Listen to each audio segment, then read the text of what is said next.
memberikan wawasan tentang hakikat pendidikan di sekolah dasar, perkembangan kebutuhan dan hak-hak anak dengan segala permasalahannya sehingga dapat menerapkan pada proses pembelajaran dan bimbingan anak di sekolah dasar. Nah, ini untuk siapa sih wawasan ini sebetulnya? Ayo teman-teman semua, wawasan ini untuk siapa? Untuk gurunya, Bu. Untuk Anda sebagai calon pendidik.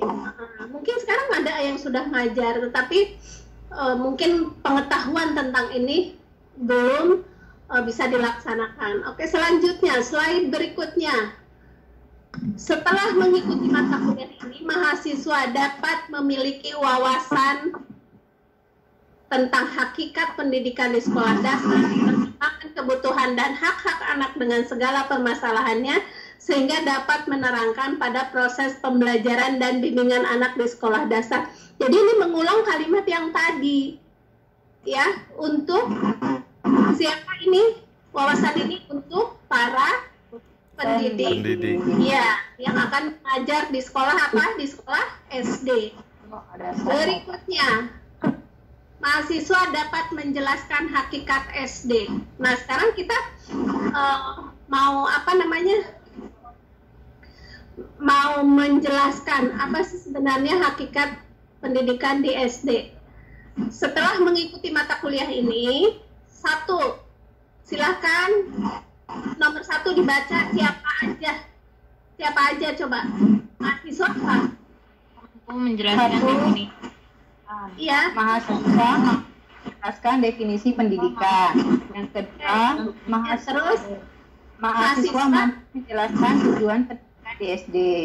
Ketiga, mahasiswa mampu menguraikan fungsi pendidikan di SD. Yang keempat, mahasiswa mampu menjelaskan prinsip pendidikan di SD. Ya. Keempat ini Anda ingat namanya ya, yang harus kita pelajari: 1, definisi, kedua, tujuan, ketiga, fungsi, keempat, prinsip-prinsip. Jadi ada berapa poin? Ada 4. Apa aja tadi? Definisi, tujuan, fungsi, sama prinsip-prinsip. Definisi, tujuan, fungsi, serta prinsip-prinsip pendidikan. Nah, ini nggak boleh tertukar ya. Kita lihat yang pertama, ya, skenario pembelajaran ini kita sudah lakukan. Kemudian kita mau belajar sebentar, nomor 10. Nah, ini hakikat pendidikan anak SD. Nanti hakikat pendidikan anak SD itu ada 4 tadi ya yang harus kita pelajari. Yaitu 1 apa? Saya ulang lagi. 1 apa? Definisi. Yang kedua, tujuan. Ketiga, fungsi. Keempat, prinsip. Oke, 4, prinsip. Tujuan, fungsi, prinsip. Kemudian 1 lagi. Diulang yang lain? Ya, gantian. Yang akan kita pelajari tadi apa? Definisi.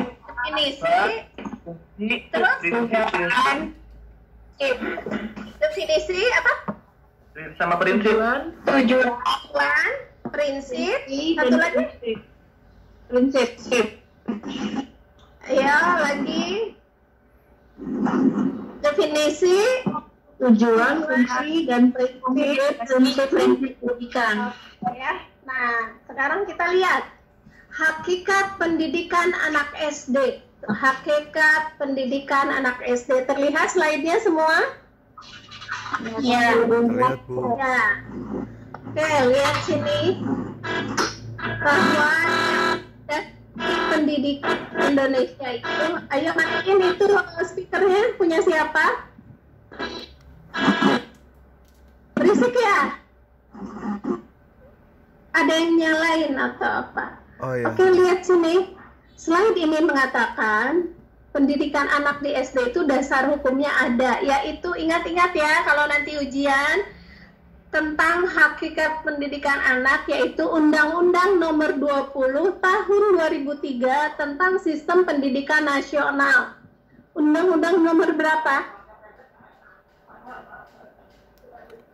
Undang-Undang nomor berapa? Nomor 20 tahun 2003. Tahun 2003 tentang Sistem Pendidikan Nasional. Oke, ingat ya. Jadi pengetahuan hari ini satu undang-undang dari pemerintah nomor 20 tahun 2003. Coba dibaca gantian. Apa bunyinya Undang-Undang nomor 20 tahun 2003 tentang Sistem Pendidikan Nasional? Coba dibaca. Pendidikan adalah usaha agar untuk menciptakan suasana belajar dan proses pembelajaran agar peserta didik secara aktif mengembangkan potensi dirinya untuk memiliki kekuatan spiritual, keagamaan, pengendalian diri, kepribadian, kecerdasan, akhlak mulia, serta keterampilan yang diperlukan oleh dirinya, masyarakat, bangsa, dan negara.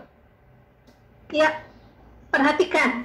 Intinya pembelajaran itu adalah perhatikan proses pembelajaran agar peserta didik secara aktif mengembangkan potensi dirinya untuk memiliki kekuatan spiritual, keagamaan, pengendalian diri, kepribadian, kecerdasan, akhlak mulia, serta keterampilan yang diperlukan oleh dirinya, masyarakat, bangsa, dan negara. Ini bunyi dari Undang-Undang nomor 20 tahun 2003 tentang Sistem Pendidikan Nasional.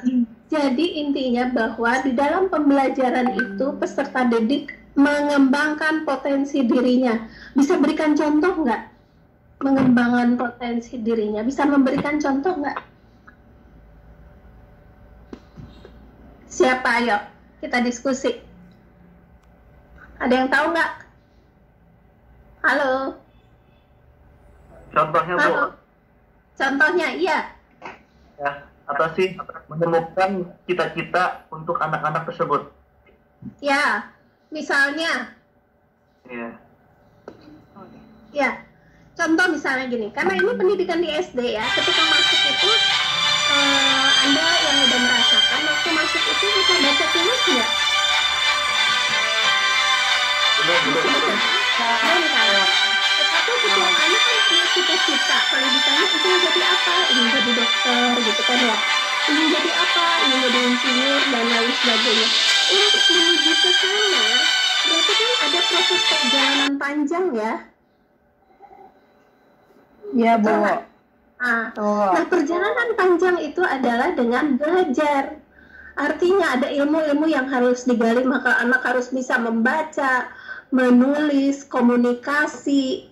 Nah, itu adalah mengembangkan potensi dirinya untuk memiliki kekuatan spiritual. Contoh, waktu Anda masuk, belum sholat belum gitu ya, sopan santun juga belum harus diajarin gitu.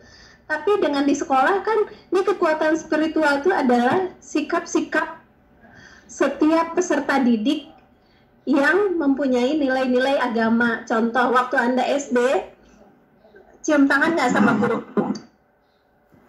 Cium tangan. Ya. Nah, kemudian waktu Anda sekolah di SD, diajarkan sholat jamaah kan ke musola di sekolah? Ya. Iya. Terus kalau berantem di kelas sama temennya, pasti gurunya melarang. Maksudnya, nah ini ada pengendalian diri, kepribadian, kecerdasan, akhlak mulia, serta keterampilan yang diperlukan oleh dirinya, masyarakat, bangsa, dan negara. Ya, jadi paham ya, bunyi Undang-Undang Dasar nomor berapa? Bunyi Undang-Undang nomor berapa? Tahun 2003. Nomor 20 tahun. Diulang lagi. Pendidikan adalah, diulang lagi, salah satu. Usaha sadar untuk menciptakan suasana belajar dan proses pembelajaran agar peserta didik secara aktif mengembangkan potensi dirinya untuk memiliki kekuatan spiritual, kendalian akhlak mulia, serta keterampilan yang diperlukan oleh dirinya, masyarakat, bangsa, dan negara. Ya, sudah ya. Jadi itu poinnya. Terus yang kedua, tadi Tadi kan di dalam undang-undang di sini diceritakan